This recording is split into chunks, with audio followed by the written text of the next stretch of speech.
Assalamualaikum warahmatullahi wabarakatuh. Presentasi dari kelompok 6, Citra Mardiana Siregar dan Rusmini Siregar ingin membahas tentang kebijakan fiskal dan moneter dari pendekatan ekonomi. Kebijakan fiskal adalah kebijakan dari pemerintah dalam mengatur setiap pendapatan dan pengeluaran negara yang digunakan untuk menjaga stabilitas ekonomi dalam rangka mendorong pertumbuhan ekonomi.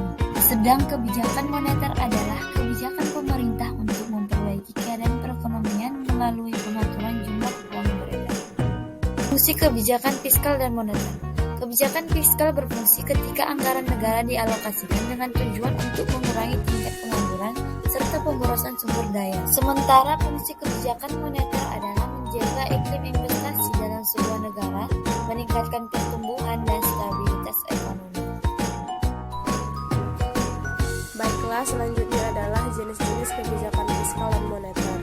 Jenis-jenis kebijakan fiskal ada 3, yaitu kebijakan fiskal fungsional, kebijakan fiskal yang disengaja, dan kebijakan fiskal yang tidak disengaja. Kebijakan fiskal fungsional adalah kebijakan dalam pertimbangan pengeluaran dan penerimaan anggaran pemerintah. Kemudian kebijakan fiskal yang disengaja adalah kebijakan yang digunakan untuk mengatasi masalah ekonomi dengan cara memanipulasi anggaran belanja secara sengaja. Kemudian kebijakan fiskal yang tidak disengaja adalah kebijakan dalam mengendalikan kecepatan siklus bisnis agar tidak terlalu fluktuatif. Selanjutnya yaitu beberapa fungsi penting kebijakan moneter. Ada beberapa fungsi penting kebijakan moneter, yaitu sebagai penurun laju inflasi, penjaga kestabilan harga, penjaga iklim investasi, dan terakhir yaitu penstabil nilai tukar mata uang.